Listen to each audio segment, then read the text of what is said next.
کیا آپ جانتے ہیں کہ 10 محرم صرف کربلا کی یاد نہیں بلکہ ایک ایسا دن بھی ہے جب دنیا کے سب سے طاقتور بادشاہ کی سلطنت چند لمحوں میں ختم ہو گئی تھی۔ ایک طرف سمندر تھا، دوسری طرف لاکھوں کا لشکر اور درمیان میں ایک بے بس قوم۔ ہر طرف موت ہی موت نظر آ رہی تھی۔ پھر اچانک ایسا معجزہ ہوا کہ سمندر 2 حصوں میں تقسیم ہو گیا، راستے بن گئے اور وہ شخص جو خود کو خدا کہتا تھا ہمیشہ کے لیے پانی میں ڈوب گیا۔ لیکن سب سے حیران کن بات یہ ہے کہ مرنے سے چند لمحے پہلے فرعون نے ایک ایسا جملہ کہا جس کا جواب اللہ تعالیٰ نے قیامت تک کے لیے محفوظ کر دیا۔ آخر وہ جملہ کیا تھا؟ اور آج بھی فرعون کی لاش دنیا کو کون سا خوفناک سبق دے رہی ہے؟ مکمل حقیقت جاننے کے لیے ویڈیو کو آخر تک ضرور دیکھیے۔ عاشوراء سے جڑے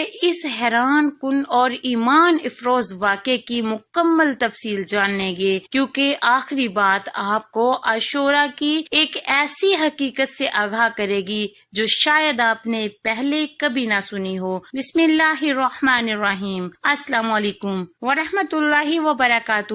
یوم عاشوراء یعنی 10 محرم الحرام کا دن اسلامی تاریخ میں نہایت عظیم فضیلت اور اہمیت کا حامل۔ اس دن کے ساتھ کئی تاریخی واقعات منسوب کیے جاتے ہیں، لیکن صحیح احادیث کی روشنی میں سب سے نمایاں اور مستند واقعہ حضرت موسیٰ علیہ السلام اور فرعون کے انجام کا ہے۔ یہ وہ دن ہے جس میں اللہ تعالیٰ نے اپنے دلیل القدر نبی حضرت موسیٰ علیہ السلام اور ان کے ماننے والوں کو فرعون کے ظلم و ستم سے نجات عطا فرمائی تھی، اور فرعون اور اس کے لشکر کو سمندر میں غرق کر دیا تھا۔ اسی عظیم نعمت کے شکرانے کے طور پر حضرت موسیٰ علیہ السلام نے روزہ رکھا، اور بعد میں نبی کریم صلی اللہ علیہ وسلم نے بھی اس دن کے روزے کی ترغیب دی۔ حضرت موسیٰ علیہ السلام کے زمانے میں فرعون مصر کا سب سے طاقتور حکمران تھا۔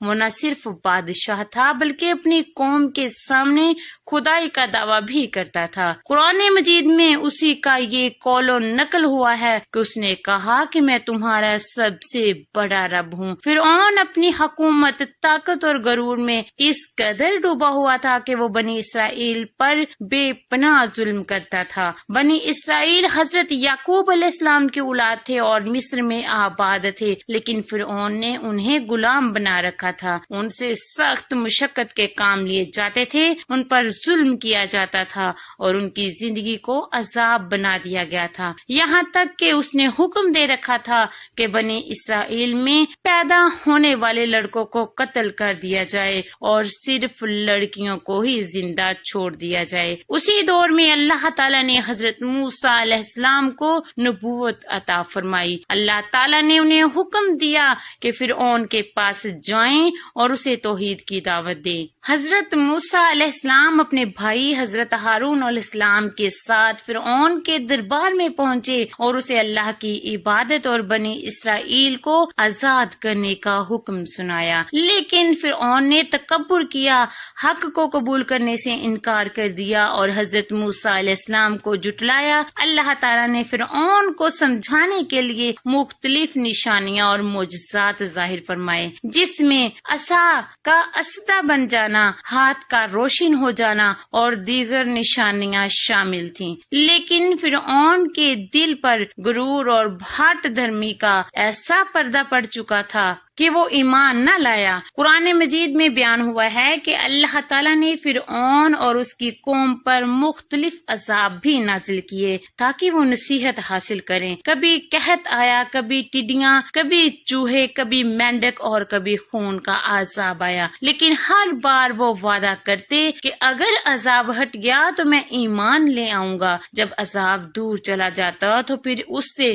وعدے سے پھر جاتے۔ آخرکار جب ان کی سرکش حد سے بڑھ گئی تو اللہ تعالیٰ نے حضرت موسیٰ علیہ السلام کو حکم دیا کہ بنی اسرائیل کو لے کر رات کے وقت مصر سے نکل جائیں۔ حضرت موسیٰ علیہ السلام کے حکم کے مطابق اپنی قوم کو لے کر روانہ ہو گئی۔ جب فرعون کو اس بات کا علم ہوا تو وہ شدید غضبناک ہوا اور اپنے بڑے لشکر کے ساتھ ان کا تعاقب میں نکل پڑا۔ ایک طرف حضرت موسیٰ علیہ السلام بنی اسرائیل تھے اور دوسری طرف فرعون کا طاقتور لشکر۔ سفر کرتے ہوئے وہ ایک ایسے مقام پر پہنچ گئے جہاں سامنے سمندر تھا اور پیچھے فرعون کا لشکر تیزی سے قریب آ رہا تھا۔ بنی اسرائیل گھبرا گئے اور کہنے لگے کہ اب تو ہم پکڑے گئے۔ اس موقع پر حضرت موسیٰ علیہ السلام نے کامل یقین اور توکل کے ساتھ فرمایا، ہرگز نہیں، بے شک میرا رب میرے ساتھ ہے، وہ ضرور میری رہنمائی فرمائے گا۔ یہ وہ لمحہ تھا جب اللہ تعالیٰ کی نصرت ظاہر ہوئی۔ اللہ تعالیٰ نے حضرت موسیٰ علیہ السلام کو حکم دیا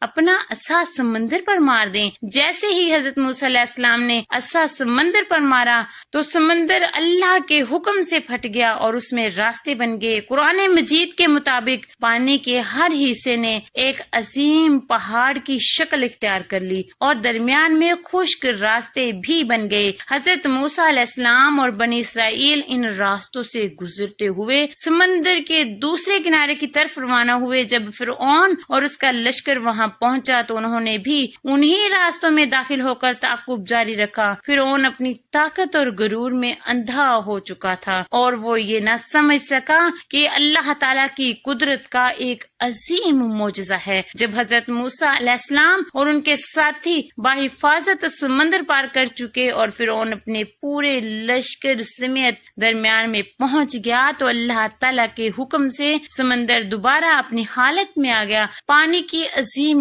موجیں اٹھی اور فرعون سمیت اس کا پورا لشکر غرق ہو گیا۔ جب فرعون نے موت کو اپنے سامنے دیکھا تو اس نے کہا، میں ایمان لاتا ہوں اس رب پر جس پر بنی اسرائیل ایمان لائے، لیکن اس وقت ایمان لانا اس کے کسی بھی کام نہ آیا، کیونکہ ایمان وہی معتبر ہوتا ہے جو زندگی میں اختیار کیا جائے، موت کو سامنے دیکھ کر نہیں۔ قرآن مجید اللہ تعالیٰ نے فرمایا کہ اب جب کہ اس سے پہلے تو نافرمانی کرتا رہا اور فساد پھیلانے والے لوگوں میں شامل تھا، چنانچہ فرعون اپنے کفر اور سرکشی کے ساتھ ہلاک کر دیا گیا۔ اللہ تعالیٰ نے فرعون کے جسم کو محفوظ رکھا تاکہ وہ بعد میں آنے والے لوگوں کے لیے عبرت کا نشان بن جائے۔ آج بھی لوگ فرعون کی محفوظ لاش کو دیکھتے ہیں اور اللہ تعالیٰ کی اس قدرت کو یاد کرتے ہیں کہ دنیا کی سب سے بڑی طاقت اور غرور رکھنے والا شخص بھی اللہ کے عذاب سے نہ بچ سکا۔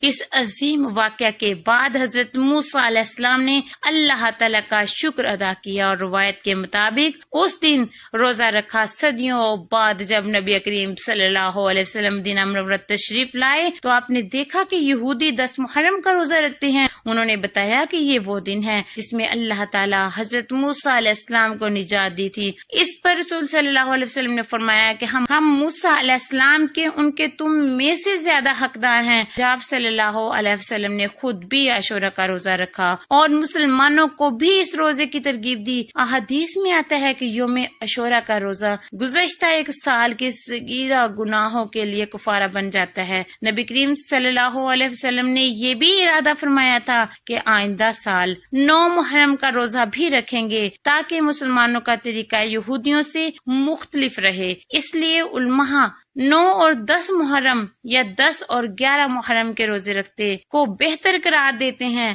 یوم عاشورہ کا یہ عظیم واقعہ ہمیں کئی اہم اسباق دیتا ہے۔ یہ ہمیں سکھاتا ہے کہ اللہ تعالیٰ کی مدد ہمیشہ حق والوں کے ساتھ ہوتی ہے، خواہ حالات کتنے ہی مشکل کیوں نہ ہو جائیں۔ یہ واقعہ ہمیں توکل، صبر، استقامت اور اللہ پر کامل بھروسے کا درس دیتا ہے۔ یہ بھی بتاتا ہے کہ ظلم، تکبر اور سرکشی کا انجام ہمیشہ تباہی ہے، جبکہ ایمان، صبر اور اللہ کی اطاعت بالآخر کامیابی اور نجات کا سبب بنتی ہے۔ حضرت موسیٰ علیہ السلام کا یقین اور فرعون کا غرور آج بھی ہر انسان کے لیے ایک عظیم سبق ہے۔ دنیا کی سب سے بڑی طاقت بھی اللہ تعالیٰ کی قدرت کے سامنے بے بس، اور حقیقی کامیابی صرف اللہ تعالیٰ کی اطاعت اور اس کی رضا میں ہے۔ پیارے ناظرین، اگر آپ کو یہ معلوماتی اور ایمان افروز ویڈیو ویڈیو پسند آئی ہو تو اسے اپنے دوستوں، رشتہ داروں اور دیگر مسلمانوں تک ضرور پہنچائیں۔ ہو سکتا ہے کہ یہ معلومات کسی ایسے شخص تک پہنچ جائیں جسے آپ کی ضرورت ہو اور آپ اس نیکی میں برابر کے شریک ہو جائیں۔ یاد رکھیے، دین کی ایک بات پھیلانا آگے صدقہ جاریہ بن جاتا ہے، لہٰذا ویڈیو کو زیادہ سے زیادہ شیئر کریں، لائک کریں اور ہمارے چینل سبسکرائب کرنا نہ بھولیں تاکہ ایسی مزید معلوماتی اور دینی ویڈیوز آپ تک بھر وقت پہنچتی رہیں۔ اللہ تبارک و تعالی ہم تمام کا حامی و ناصر ہو، آمین یا رب العالمین۔